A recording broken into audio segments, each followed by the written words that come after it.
Get this, $5 billion worth of student loans likely erased due to missing paperwork. This one is bizarre, but it is in the process of happening. The Fox Business Network's Jerry Willis on.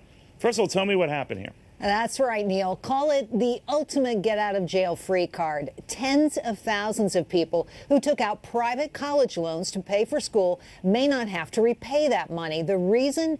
The debt's owner lost the paperwork. Now, that's according to multiple news sources. One of the nation's largest owners of private student loans, the National Collegiate Student Loan Trusts, are struggling to prove in court that it has the legal paperwork to prove that debtors actually owe them money. Now, originally made by banks, the loans were in court because debtors had failed to make payments. National Collegiate is an umbrella name for 15 trusts that hold $800,000 in private student loans, totaling $12 billion.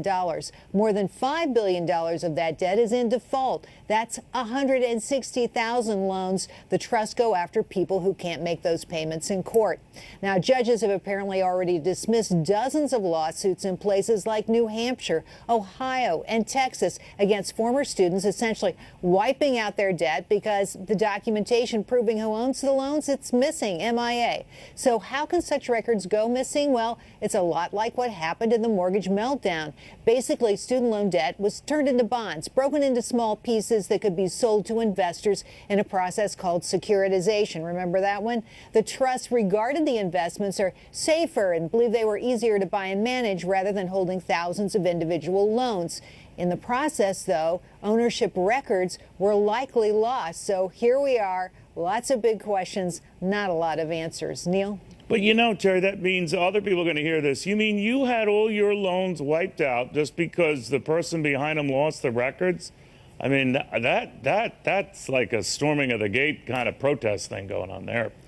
Well, it's not necessarily a protest thing. It's that the judges won't proceed on those cases. Oh, no, I fully understand that, and the justification for it. But others are going to, in the same, you know, they owe the same amount of money, and they don't get a get out of jail card. Exactly right. You can't imagine that other holders of college debt are going to be too happy with this, and here they are, only because somebody has their records right there and lucky enough to be on the record with their debt. So can't imagine anybody's too happy about this, except the folks who aren't paying, can't pay, chose private loans, are involved with these trusts. Amazing, amazing, amazing. Jerry, thank you very much. This opens up limitless possibilities for me, folks. If I go to a restaurant, I lost it. That's the ticket. I had my card.